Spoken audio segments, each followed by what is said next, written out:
Pre existing diseases के benefits के लिए पॉलिसी हमारी ही कंपनी से लेना था। इस क्लॉज को कोर्ट ने मान्य नहीं माना। दोस्तों, आज हम एक टॉपिक के बारे में बात करने जा रहे हैं जो कि हेल्थ इंश्योरेंस पॉलिसी से रिलेटेड है, और ये टॉपिक है पोर्टेबिलिटी ऑफ इंश्योरेंस पॉलिसी। देखिए दोस्तों, इंश्योरेंस पॉलिसी जो भी होती है हमेशा आईआरडीए के गाइडलाइंस के अनुसार होनी चाहिए। कोई भी कंपनी अगर ऐसा क्लॉज बनाती है जो आईआरडीए के गाइडलाइंस के अनुसार नहीं है, तो कोर्ट द्वारा उस क्लॉज को रीड डाउन कर दिया जाएगा। ऐसे ही एक क्लॉज काफ़ी बार देखा जाता है जो इंश्योरेंस कंपनी बनाती है, वो है पोर्टेबिलिटी ऑफ पॉलिसी के रिगार्डिंग। आईआरडीए की गाइडलाइन साफ कहती है कि आप एक कंपनी से दूसरे कंपनी अगर पॉलिसी पोर्ट कराते हैं तो आपके बेनिफिट्स कैरी ऑन होंगे। यानी कि पहले पॉलिसी में आपको जो भी बेनिफिट्स मिले थे, वो सेम बेनिफिट्स आपके नए पॉलिसी में कैरी ऑन होते जाएंगे।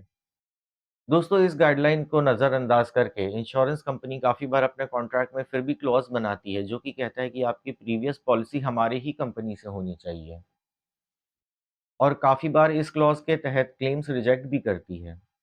आज हम एक ऐसे केस के बारे में पढ़ेंगे जो कि इस पोजीशन को क्लियर कर देगा कि कोर्ट ने हमेशा से आईआरडीए के गाइडलाइंस को प्रेफरेंस दी है इंश्योरेंस कंपनी के आर्बिट्री क्लॉजेस के ऊपर। वीडियो शुरू होने से पहले अगर आपने अभी तक हमारे चैनल को लाइक एंड सब्सक्राइब नहीं किया है तो जल्दी से सब्सक्राइब बटन दबाएं और बेल आइकन को दबाना मत भूलिएगा।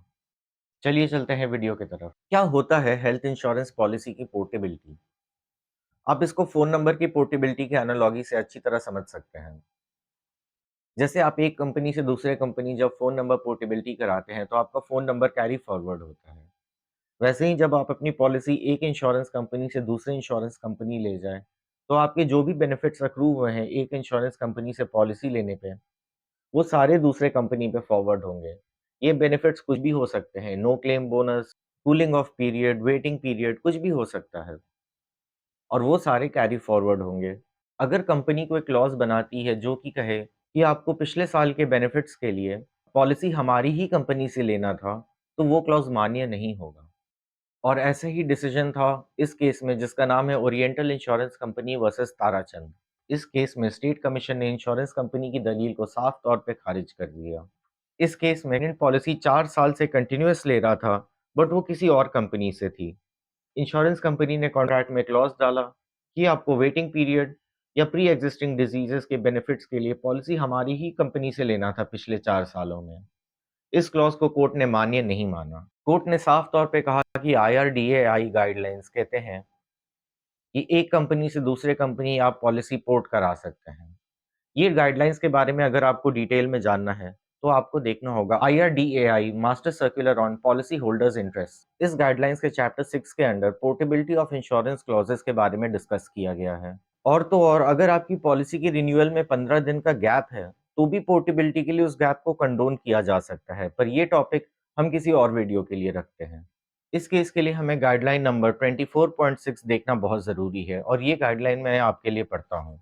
The policyholder is entitled to transfer the credits gained to the extent of sum insured, no claim bonus, specific waiting periods, waiting period for pre-existing disease, moratorium period, etc. from the policy of the existing insurer to the new policy issued by the acquired insurer. तो ये guideline सीधा existing insurer और acquired insurer के बारे में बात करती है, जिसका मतलब साफ है कि एक कंपनी से दूसरे कंपनी ये पांचों बेनिफिट्स और इसके जैसे जो भी बेनिफिट्स हैं वो पोर्टेबिलिटी के द्वारा पास ऑन किए जाएंगे।